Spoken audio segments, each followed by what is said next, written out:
जो गरीब आदमी कहीं अगर अपनी छत बनाकर बैठ गया, बस गया, अपनी मजबूरी में जिंदगी जी रहा, ये सरकार की विफलता है। सरकार खुद अपनी विफलता पर शर्मिंदा होकर उससे माफी मांगना चाहिए कि मैंने तुम्हें जिंदगी गुजारने के लिए अच्छे से समाधान नहीं दे पाया, इसके लिए हम शर्मिंदा है। हम आगे तुम्हारे लिए कुछ करते हैं, तुम इस तरह तकलीफ उठा रहे, इसके लिए हम खुद शर्मिंदा होते हैं। ये होना चाहिए था सरकार का काम, लेकिन बेशर्म बन के सरकार इन्हें उजाड़ रही है। मैं सरल भाषा में समझाता हूं सरकार कौन होता है। सरकार एक डॉक्यूमेंट्री दस्तावेज के अलावा सरकार कुछ नहीं है। सरकार सिर्फ लिखित एक प्रमाण पत्र है, और उस प्रमाण पत्र के अंडर काम करने वाले लोग सिर्फ नौकरी करते हैं। नौकरी राष्ट्रपति से लेकर नीचे चपरासी तक सब वेतन लेते हैं। लोगों की खून पसीने की कमाई से उगाई हुई टैक्स में से वेतन लेते हैं ये। इसीलिए उन पर फर्ज बनता है इन लोगों की सबसे पहले सुरक्षा निश्चित करे, इन लोगों पर कहर बरपाए। इसके लिए सरकार नहीं बनती है। इसके लिए सरकार में ऐसे जो करता है वो सीधा सीधा स्टेट स्पॉन्सर्ड टेररिज्म है।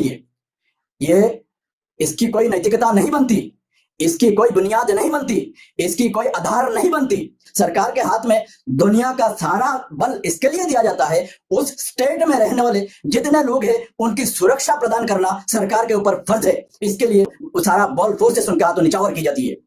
लोगों को तड़पाने के लिए नहीं, लोगों को कठिनाई देने के लिए नहीं, लोगों पर बेरोजगारी गुर्बत परोसने के लिए नहीं, लोगों पर मुसीबतें, लोगों पर गर्दिश परोसने के लिए नहीं, लोगों को सहूलत प्रदान के लिए सरकार के हाथ में बल दिया जाता है। और उस बल की सदुपयोग लोगों को सुरक्षा देने के लिए है। और लोगों को अगर ये तकलीफें दे रहे हैं तो ये इसकी दुरुपयोग है, और इस दुरुपयोग के लिए इन्हें क्रिमिनल, इन्हें अपराधी बनाकर कोर्ट में पेश करना चाहिए।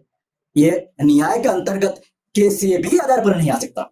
आपने आपके घर के सामने एक सिक्योरिटी रखा, सिक्योरिटी के हाथ में आपने राइफल दिलवाया, सिक्योरिटी को आप रहने के लिए घर दिया, सिक्योरिटी को आप महीने का वेतन देते हैं। सब पहले तय करते हैं, इसके लिए तय करते हैं तू मुझे सुरक्षा देगा, मुझे पर कोई आंच नहीं आनी चाहिए, मुझे कोई तकलीफ नहीं होनी चाहिए, मेरे घर के सामने खड़ा रहेगा, मेरे घर के सामने 24 घंटा पहरा देता रहेगा, मुझे कोई बाहर से आक्रमण का सामना ना करना पड़े, इसके लिए तुझे सामने बिठाते हैं सरकार।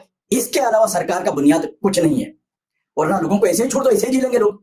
लोगों से टैक्स उगाही और उन्हें व्यवस्था नाम से उनके ऊपर शासन करने की जरूरत क्या है? शासन इसका नाम है, लोगों को जिंदगी जीने सिखाने की प्रक्रिया का नाम है शासन।